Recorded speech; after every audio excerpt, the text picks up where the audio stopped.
Carlos IV abdicó a favor de su hijo Fernando VII. Napoleón hizo abdicar a Fernando VII, entregó la corona a Carlos IV y a los 4 días Carlos IV le entrega a Napoleón la corona y este le entrega a su hermano José Bonaparte.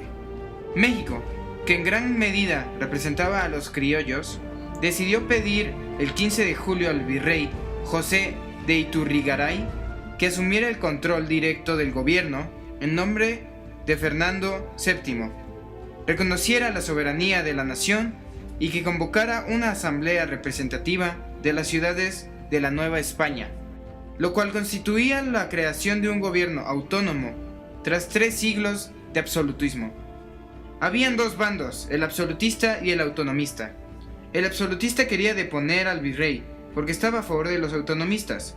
Los autonomistas no se cuestionaban la ley, y en ausencia del rey la nación asumía la soberanía, pero si regresaba, el rey controlaba todo. Los absolutistas, el 16 de septiembre de 1808, arrestaron al virrey y a otros criollos autonomistas. Los gobernantes puestos por los absolutistas solo eran usados de marionetas, por lo tanto eran inútiles y no resolvieron ningún problema del país. Servando Teresa de Mier sostenía que la expulsión de Iturrigaray justificó la independencia, y el 16 de septiembre de 1810 Hidalgo lanzó su grito Dolores. Aunque este fuera el inicio de la independencia, provocó muchas muertes. José María Morelos. Morelos tenía un programa de independencia en el que se establecía un gobierno parlamentario. Hizo reformas sociales como la abolición del tributo, la esclavitud, el sistema de castas, entre otras. En 1812, la rebelión fue casi detenida por el general Félix María Calleja durante el famoso sitio de Cuautla. La ciudad fue asediada durante 72 días, pero las tropas de Morelos lograron evacuar la ciudad. Después, Morelos rehizo su ejército y capturó Oaxaca, llegando así a la cumbre de su poder. En 1814, tras una larga serie de derrotas, Morelos entregó el poder al Congreso de Chilpancingo, que a su vez lo depositó en Ignacio Rayón. El 5 de noviembre de 1815, Morelos fue capturado y el 22 de diciembre de ese mismo año, fusilado. La Nueva España. En 1820, el dominio español se había vuelto a consolidar. Se restableció la autoridad de Fernando VII. El virrey Apodaca otorgó indultos a los que depusieran las armas y la Constitución de Cádiz fue restablecida. La Constitución no tuvo total aceptación por los grupos que conformaban la sociedad. Se podían distinguir 2 grupos principales: los constitucionalistas, quienes apoyaban la Constitución de Cádiz, y los tradicionalistas, quienes no la apoyaban. Agustín de Iturbide, al ser tradicionalista, formó el Plan de Iguala, donde México se independizaba de España y de esta forma rechazaba su constitución. Así, en 1821, entra el ejército a la ciudad e Iturbide es proclamado emperador. Cicatrices al terminar el proceso de independencia. Al momento en que cayó el imperio, la caída llevó a la creación en 1824 de una república federal que se basaba en una nueva constitución.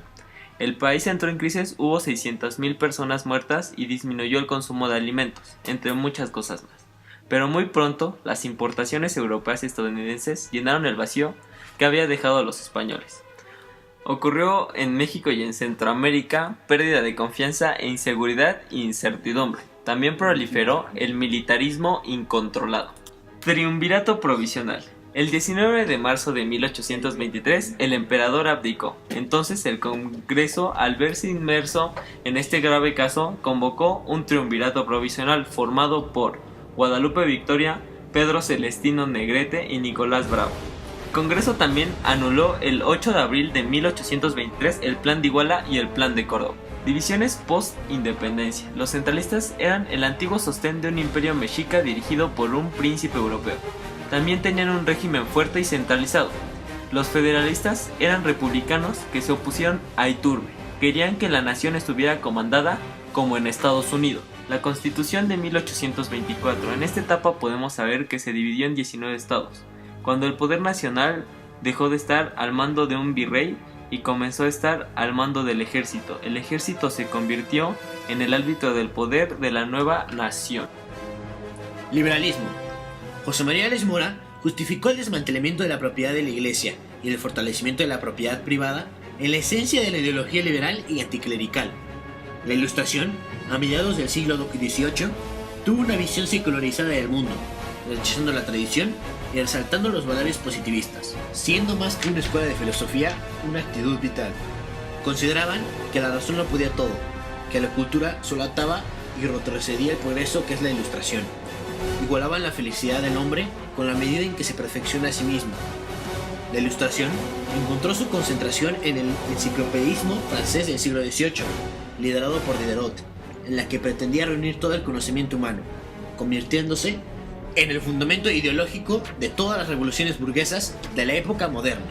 Conservadores.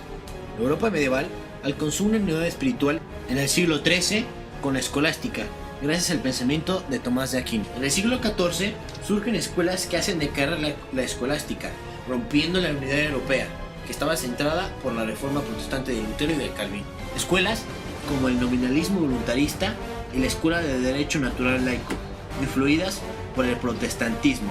Todas esas escuelas, por diversos caminos, propusieron una nueva cultura política, partiendo de la democracia como un ideal. La Iglesia buscó refugio del lado conservador, que por lo menos no la atacaba ni defendía.